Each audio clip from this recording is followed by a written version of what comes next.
सीतापुर नामक गांव में एक रामू नाम का गरीब किसान अपने कुत्ते के साथ रहा करता था। उसका दुनिया में उस कुत्ते के सिवा कोई और नहीं था। हाँ, आज तो साधु महाराज के पास भी गए हुए 2 दिन हो गए। इतना उलझ चुका हूँ अपने काम में कि साधु महाराज के पास भी नहीं जा पा रहा। क्या हो गया मालिक, बहुत परेशान लग रहे हो। अब देख ना मोती, जब से माँ इस दुनिया में अकेला छोड़कर गई है, तब से एक भी दिन ऐसा नहीं आया जब मैं साधु महाराज के पास नहीं गया। हाँ, चल जल्दी से साधु महाराज के पास चलते हैं। 2 दिन हो गए, आखिर उनसे ही तो मेरी सुबह होती है। चल चल चल चल। हाँ मालिक, ठीक कह रहे हो, चलो।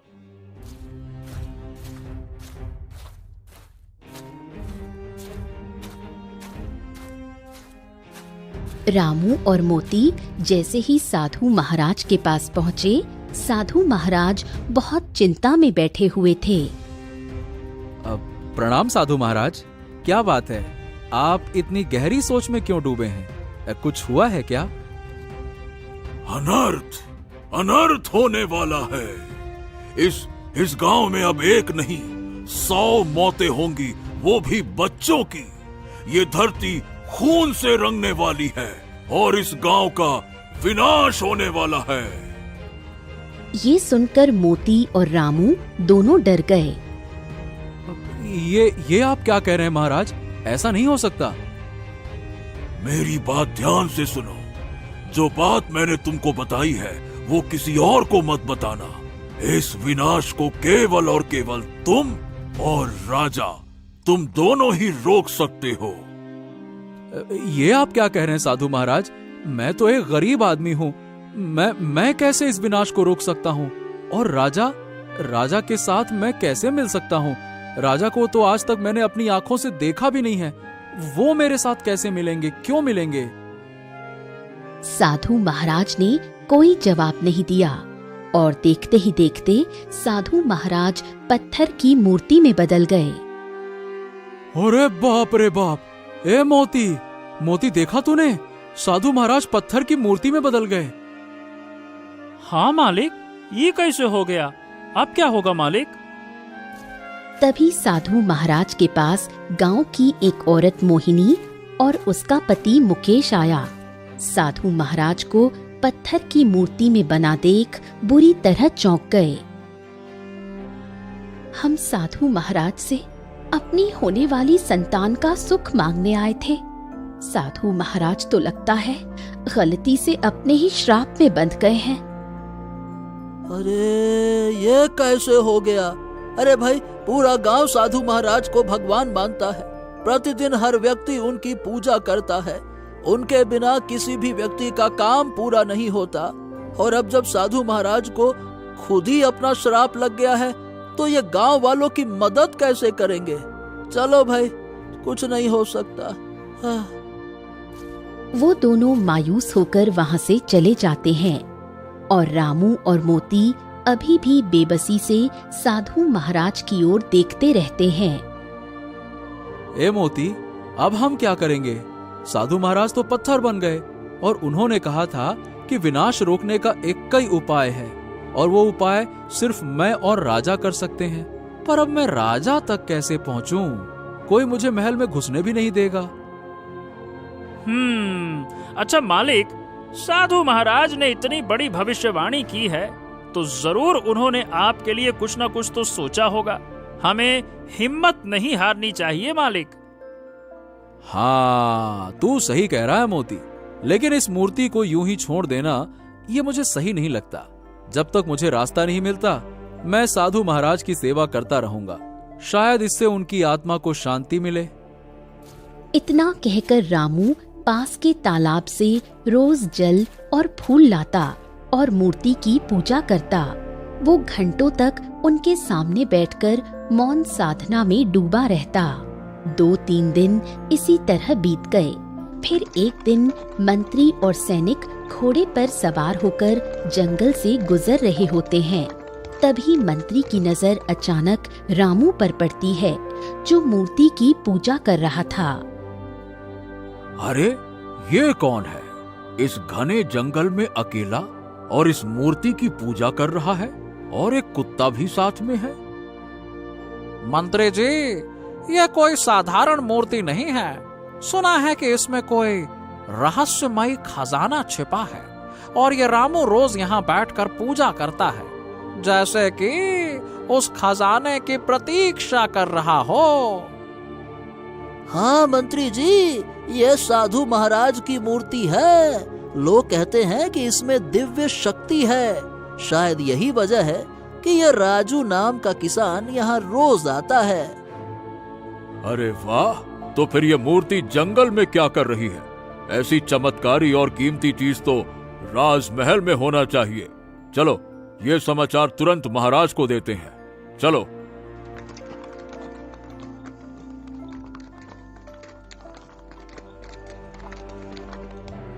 फिर मंत्री राजमहल में आकर महाराज से कहता है, मंत्री जी, पड़ोसी राज्य के राजा ने क्या उत्तर दिया? क्या समाचार लाए हो? महाराज, वो समाचार बाद में बताऊंगा। पहले जो बताने जा रहा हूं उसे सुनकर आप स्वयं चौंक उठेंगे। ऐसा क्या है? कहो मंत्री, बताओ। महाराज, हमारे ही जंगल में एक अद्भुत मूर्ति है। लोग कहते हैं कि वो साधु महाराज की मूर्ति है और उसमें चमत्कारी खजाना छिपा है। वहां का एक गरीब किसान रामू और उसका कुत्ता रोज उस मूर्ति की पूजा करते हैं। ऐसा लगता है जैसे वो मूर्ति उसे कोई वरदान देने वाली हो। अच्छा, तो फिर ऐसी अद्भुत मूर्ति जंगल में क्या कर रही है? सुनो, हर कीमत पे वो चमत्कारी वस्तु यहाँ हमारे राजमहल में होनी चाहिए, ना कि किसी वीरान जंगल में। मंत्री जी, आप सैनिकों को भेजो और उस मूर्ति को तुरंत राजमहल में लेकर आओ। जाओ। जी महाराज, मैं स्वयं सैनिकों के साथ जाकर वो मूर्ति लेकर आऊंगा। मुझे पूरा भरोसा है। जाओ और शीघ्र लौटो। इतना कहकर मंत्री कुछ सैनिकों को लेकर निकल पड़ता है और उस मूर्ति के पास जाता है। तभी रामू उसी समय जल और फूल चढ़ाकर साधु महाराज की मूर्ति की पूजा कर रहा होता है। अच्छा, तो ये वही किसान है, अभी भी मूर्ति की पूजा कर रहा है। लगता है सचमुच इस मूर्ति में वाकई में कोई रहस्य है। सुनो रामू, अब ये मूर्ति तुम्हारी नहीं है, ये राज्य की धरोहर है, धरोहर। आज से ये राजमहल में रहेगी। सैनिकों, चलो। अरे मंत्री जी, रुकिए। ये मूर्ति साधु महाराज की है। उन्होंने हमेशा हमारे गांव की रक्षा की है। ये कोई साधारण पत्थर की मूर्ति नहीं है। ये हमारे प्राण हैं, प्राण। आप इन्हें नहीं ले जा सकते। अरे चुप रहो, फालतू की बात नहीं करो। तुम एक मामूली किसान हो, किसान। महाराज का आदेश है, ये मूर्ति अब राजमहल में जाएगी, मतलब जाएगी। और जहाँ महाराज का आदेश हो वहाँ और किसी की नहीं चलती। सैनिकों। नहीं, रुकिए। नहीं, आप ऐसा नहीं कर सकते। साधु महाराज हमारे रक्षक हैं, इन्हें हटाना पाप होगा, पाप। तभी दो गांव वाले वहां आ जाते हैं। अरे क्या हो गया मंत्री जी? ये मूर्ति तो हमारी शान है, शान। आप इसको काहे ले जा रहे हैं? अरे रहने भी दो रामू। साधु महाराज जब तक जीवित थे तब तक तो मदद करते थे। अब तो ये पत्थर की मूर्ति है। गांव में रहे या महल में, क्या ही फर्क पड़ता है। क्या गजब बात करते हो तुम। साधु महाराज ने कितनी बार हमारी, तुम्हारी, पूरे गांव की मदद की है। जब हमें कोई आशा नहीं होती थी तब मैं इनके पास ही आता था, यही हमारे सहारा होते थे। अब जब वक्त आया है उनकी सेवा करने का तो तुम सब मुंह फेर रहे हो। वाह भाई वाह। लेकिन गांव वाले चुपचाप नजरें झुकाकर चले जाते हैं। रामू अकेला रह जाता है। मंत्री जी, मैं आपके सामने हाथ जोड़कर कहता हूँ, कृपया करके इन्हें मत ले जाइए। ये मेरे माता पिता समान हैं।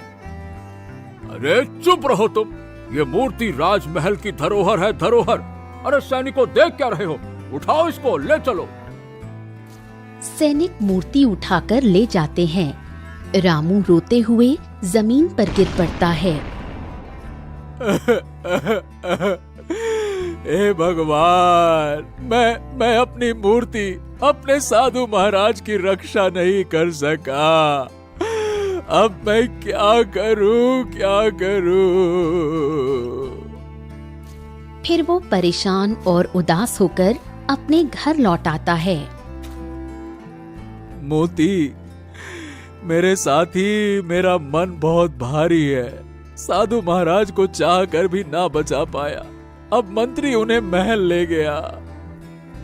हाँ मालिक, परंतु साधु महाराज की मर्जी के खिलाफ उन्हें कोई हिला भी नहीं सकता। अगर सैनिक उन्हें ले गए हैं तो इसमें जरूर कोई रहस्य छिपा है। शायद साधु महाराज का कोई इशारा हो। हाँ, इशारा? मतलब इसमें क्या भलाई होगी मोती? समझा नहीं। मालिक, चिंता मत कीजिए, मैं खुद पता लगाऊंगा।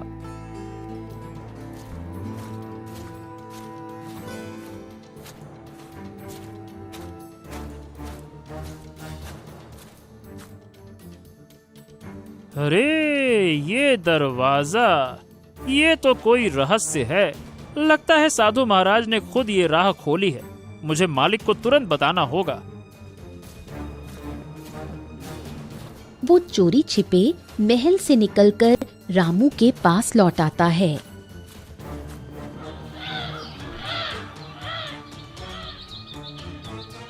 अरे मोती, तू कहाँ चला गया था? मैं बहुत परेशान हो गया था, हर जगह तुझे ढूंढ रहा था। कहाँ चला गया था? मालिक, मैं राजमहल गया था। साधु महाराज की मूर्ति के पास बैठा रहा। वहां मैंने अपनी आंखों से एक अजीब सी चमक और एक दरवाजा देखा, जैसे मूर्ति के भीतर कोई रहस्य छिपा हो। क्या बात कर रहा है? दरवाजा? तू सच कह रहा है ना मोती? हाँ हाँ मालिक, अपन सच बोल रहा है। यही तो साधु महाराज का इशारा है मालिक। रात होते ही मैं आपको भी वहां पे ले चलूंगा, खुद ही देख लेना।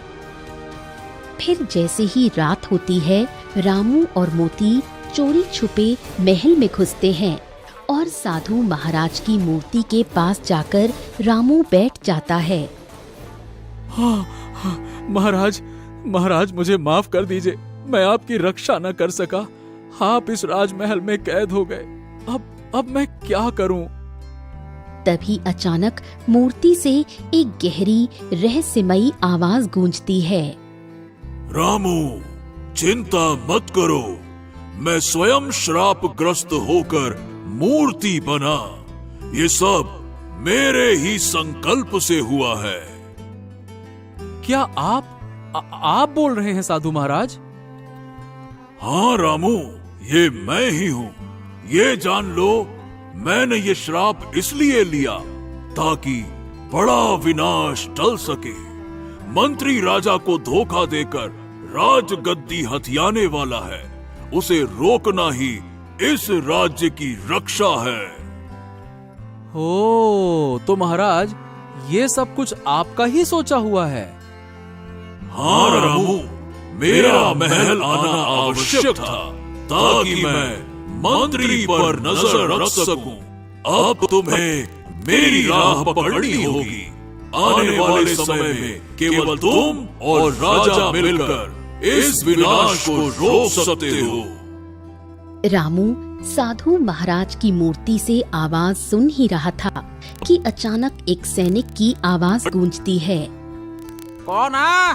अरे कौन है वहाँ पर? रामू घबरा जाता है। तभी मूर्ति से धीमी रहस्यमयी आवाज आती है। रामू, तुम तुरंत छुप जाओ और किसी को पता नहीं चलना चाहिए कि मैंने तुमसे बात की है। रामू और मोती तुरंत महल की दीवार के पीछे छिप जाते हैं। सैनिक मूर्ति के पास आता है। अरे यहाँ तो कोई भी नहीं है। रामू, पर अभी तो तुम मुझे लगा तुरंत जैसे छुप जाओ। आवाज आई थी यहाँ से। कहीं इस मूर्ति से तो नहीं। ओ मूर्ति, बोलो वो मूर्ति को ध्यान से देखता है, फिर खुद ही सिर हिलाकर बोलता है, नहीं नहीं नहीं, ऐसा कैसे हो सकता है? मूर्ति भला कैसे बोल सकती है? चलो। इतना कहकर सैनिक चला जाता है। रामू और मोती राहत की सांस लेकर चुपके से घर लौट जाते हैं।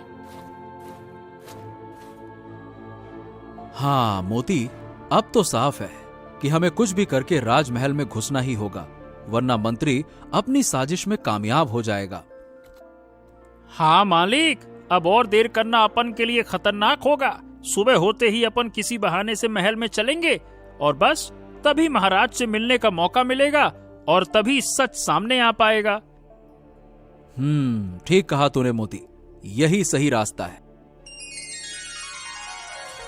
अगली सुबह होते ही रामू और मोती महल के दरवाजे पर पहुंचते हैं।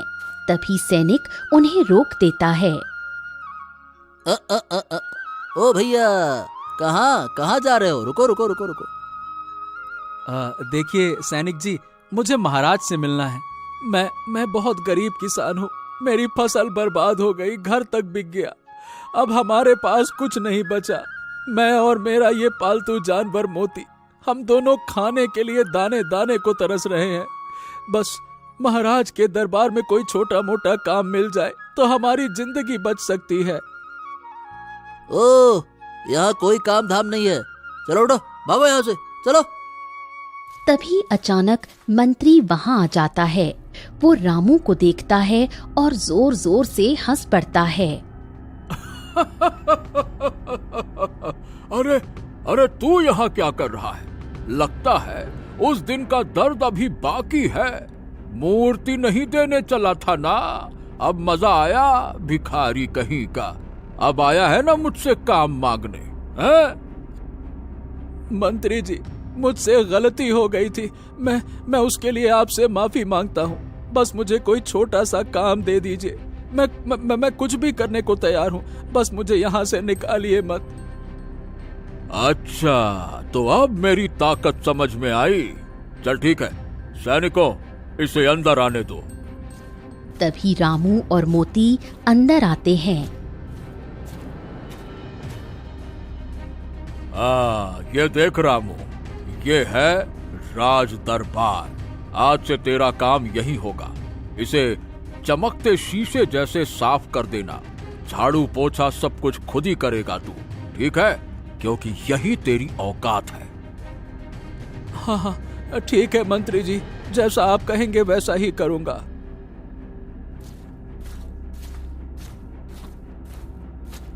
रामू काम पर लग जाता है। राज दरबार के फर्श पर झाड़ू पोछा करता है। मोती पास बैठा सब देखता है। चलो अच्छा है, अब ये किसान मेरे काम आएगा। इतना कहकर मंत्री वहां से चला जाता है। रामू धीरे से मोती की तरफ देखता है। मोती, पहला कदम तो कामयाब हो गया। अब हमें किसी भी तरह से महाराज के नजदीक पहुंचना होगा। हाँ मालिक, यही तो असली चुनौती है, वरना ये मंत्री तो सब पर अपनी चालाकी की नजर गड़ाए हुए बैठा है। रामू हर रोज मूर्ति के पास साफ सफाई करता है, फूल सजाता है, दीप जलाता है। ये देख मंत्री को शक होने लगता है। ए रामू, अरे तू हर समय इस मूर्ति के पास क्यों रहता है? कहीं मुझसे कुछ छुपा तो नहीं रहा है ना? बोल। नहीं मंत्री जी, मैं भला आपसे क्या छुपाऊंगा। मैं तो एक मामूली किसान और अब इस राज दरबार का नौकर हूँ। झाड़ू पोछे का काम है मेरा, सफाई करना और मूर्ति की सेवा करना ही तो काम है। हाँ, सुन ले, अगर तू मुझसे कुछ छुपा रहा है और मुझे पता चल गया ना, तो सजा इतनी कठोर दूंगा कि जिंदगी भर याद रखेगा तू। हाँ मंत्री जी, मैं सच कह रहा हूँ, मैं कुछ नहीं छुपा रहा आपसे। मंत्री थोड़ी देर उसे घूरता है, फिर गुस्से से पैर पटक कर वहां से चला जाता है। वहीं दूसरी ओर महाराज अचानक बीमार पड़ने लगते हैं। उनका चेहरा पीला पड़ जाता है और शरीर बहुत कमजोर हो जाता है। राजवैद्य नाड़ी देखते हुए कहते हैं, महाराज, आपकी बीमारी समझ से परे है। ऐसा लगता है मानो आपके शरीर में कोई जहर धीरे धीरे फैल रहा हो, परंतु आप कहते हैं कि आप वही भोजन कर रहे हैं जो महल में बनता है। हाँ वैद्य जी, मैं तो वही खाता हूँ जो राजमहल में पकता है, इसके अलावा और कुछ नहीं। बड़ी अजीब बात है। ठीक है, हम इसका कारण ढूंढ रहे हैं, आप चिंता ना करें। इतना कहकर वैद्य चले जाते हैं। तभी मंत्री कमरे में प्रवेश करता है। प्रणाम महाराज। महाराज, मुझे तो लगता है कि ये सब कुछ उस मूर्ति की वजह से हो रहा है। जिस दिन से हमने उसे जंगल से राजमहल में लाया है, तभी से आपके साथ अशुभ घटनाएं घट रही हैं। हाँ, पर मंत्री, तुम ही तो कहते थे कि उसमें खजाना छिपा हुआ है, और अब तुम कह रहे हो कि वो अशुभ है। मैं उसे तोड़ने की इजाजत नहीं दूंगा। वो दिखने में भी तो सुंदर लगती है ना। अरे ये राजा भी क्या कहूं अड़ गया है, पर मुझे किसी भी तरह से उस मूर्ति को रास्ते से हटाना ही होगा, कहीं ये मेरी चालों में बाधा ना बन जाए। हाँ। वो तेज कदमों से बाहर चला जाता है। तभी अचानक एक सैनिक भागता हुआ आता है। मंत्री जी, वो उस मूर्ति से आवाज आ रही है। हैं? अरे ये क्या बक रहा है तू? मूर्ति से आवाज? हाँ मंत्री जी, और अब तो आवाज काफी तेज आ रही है। ऐसा लग रहा है जैसे मूर्ति रो रही हो। मंत्री सैनिकों को साथ लेकर मूर्ति तक पहुंचता है। वो देखता है मूर्ति की आंखों से सचमुच आंसू बह रहे थे। हो, ये क्या है? सचमुच ये कोई अपशगुनी मूर्ति है। अगर मैंने इसे यहाँ रहने दिया तो ये मेरे रास्ते का सबसे बड़ा रोड़ा बन जाएगी। अरे नहीं, इसे हमेशा के लिए तोड़ना ही होगा। इतना कहकर मंत्री गुस्से से वहाँ से चला जाता है, लेकिन उसकी सारी बात छुपकर रामू और मोती सुन लेते हैं। ए मोती, सुना तूने? अब मंत्री इस मूर्ति को तोड़ना चाहता है। साधु महाराज का अपमान करेगा वो तो। हाँ मालिक, अब देर करना सही नहीं होगा। हमें साधु महाराज को इस पत्थर की कैद से आजाद करना होगा। अरे पर ये कैसे होगा मोती? कौन सा उपाय है हमारे पास, बता। मालिक, अब उपाय तो साधु महाराज ही बताएंगे। उनका रहस्य अब खुलने वाला है, हमें बस हिम्मत रखनी होगी।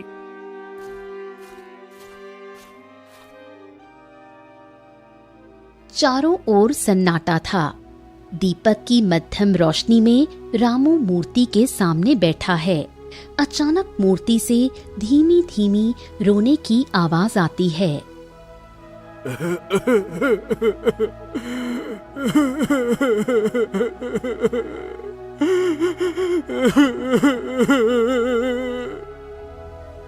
ए मोती, ये कैसी आवाज है? क्या ये साधु महाराज रो रहे हैं? जल्दी से रामू देखता है साधु की पत्थर बनी आंखों से सचमुच आंसू गिर रहे हैं। उसी रोशनी में मूर्ति हल्की सी चमक उठती है। सिर्फ वही जिसका हृदय सच्चा और निस्वार्थ हो, वही ये पवित्र मंत्र पढ़कर मुझे मुक्त कर सकता है। महाराज, मैं तो एक साधारण किसान हूँ। अच्छा ठीक है, कोशिश करता हूँ मैं। रामू आंखें बंद कर मूर्ति के सामने बैठकर मंत्र पढ़ने लगता है, परंतु मूर्ति पर कोई असर नहीं होता। वो थककर गिर पड़ता है। हाँ, शायद मैं योग्य हूँ ही नहीं, लेकिन फिर भी कोई बात नहीं साधु महाराज, मैं अपना जीवन आपकी सेवा में समर्पित कर दूंगा। अगले दिन रामू उपवास रखता है। बिना भोजन और जल के वो लगातार मूर्ति के आगे प्रार्थना करता है। उधर मंत्री अपनी योजना रच रहा था। वो राजा के पास जाता है।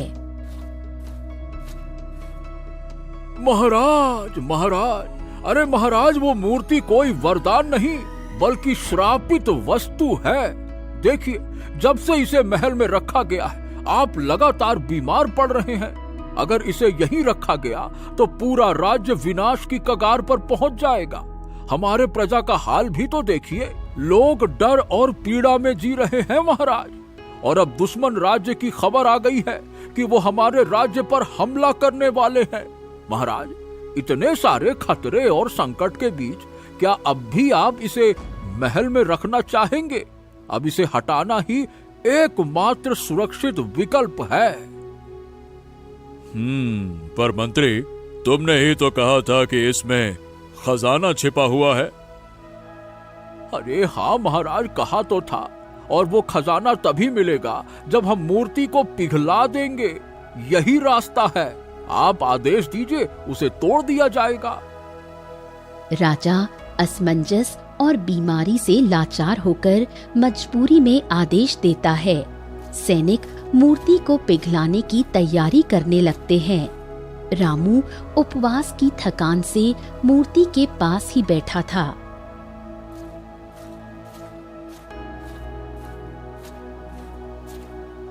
अरे हट रामू इस मूर्ति के पास से। सैनिकों, इस मूर्ति को तोड़ दो। क्या ये आप क्या कर रहे हैं मंत्री जी? नहीं नहीं नहीं नहीं नहीं नहीं, ऐसा मत कीजिए। अगर आपने ये किया तो घोर अनर्थ होगा, सर्वनाश हो जाएगा। ऐसा मत करिए। अरे तू पीछे हट जा रामू, वरना इसकी सजा तुझे भी मिलेगी। हट जा पीछे। तभी अचानक मोती कुत्ता जोर से भौंकता है और छलांग लगाकर मूर्ति के पास जा खड़ा होता है। हे साधु महाराज, ये मेरा आखिरी प्रयास है। अगर आप चाहते हैं कि मैं सफल हो जाऊं तो मुझे शक्ति दीजिएगा, शक्ति। वो धीरे धीरे फिर से वही पवित्र मंत्र पढ़ने लगता है। इस बार उसकी आवाज कांप रही है, लेकिन दिल पूरी तरह निष्ठा से भरा था। तभी अचानक मूर्ति तेज रोशनी से चमक उठती है। तभी उनके बीच से साधु प्रकट होते हैं। रामू, तेरे निस्वार्थ भाव, तेरी भक्ति और तेरे उपवास ने मुझे इस कैद से मुक्त कर दिया। तभी सैनिक और मंत्री स्तब्ध खड़े थे। महाराज, महाराज, मैं तो बस एक साधारण किसान हूँ। ये सब कुछ आपकी कृपा है। नहीं रामू, नहीं। सच्चा हृदय ही सबसे बड़ा वरदान होता है और तेरे जैसे सच्चे मन वाले ही अधर्म को मिटा सकते हैं। तभी राजा भी वहां आ जाते हैं। महाराज, ये सब बीमारी तुम्हें मंत्री के विश्वासघात से मिली है, मूर्ति से नहीं। ये वही मंत्री है जिसने इस राज्य में दुष्टता फैलाई। उसने बच्चों और बूढ़ों को मजदूरी पर लगाया, औरतों पर अत्याचार किया ताकि किसी को भी उसकी साजिशों का पता ना चले। मंत्री डर के मारे कदम पीछे खींचता है। उसका पसीना छूट रहा था। क्या मंत्री, तुमने हमारे साथ इतना बड़ा विश्वासघात किया? सैनिकों, कारावास में डाल दो इसे, ले जाओ इसे। महाराज, हमसे गलती हो गई। महाराज, मुझे बस एक मौका दे दीजिए। बस एक मौका महाराज, गलती हो गई। गलती की माफी मिलती है, अपराध की नहीं। सैनिकों! फिर सैनिक मंत्री को पकड़कर वहां से ले जाते हैं। मैंने खुद को पत्थर में बदल दिया था ताकि भविष्य में आने वाले बड़े संकट को टाला जा सके। वो संकट ये मंत्री था जिसने गांव में डर और अन्याय फैलाया। अब इस राज्य का समाधान केवल तभी संभव है जब राजा और रामू दोनों साथ में खड़े हों। उनका सहयोग और ईमानदारी ही इस राज्य को सुरक्षित रखेगी। रामू सिर झुकाकर प्रण करता है। मोती उसके पास निष्ठा पूर्वक खड़ा था कि सच्चाई और भक्ति का महत्व सबसे ऊपर है।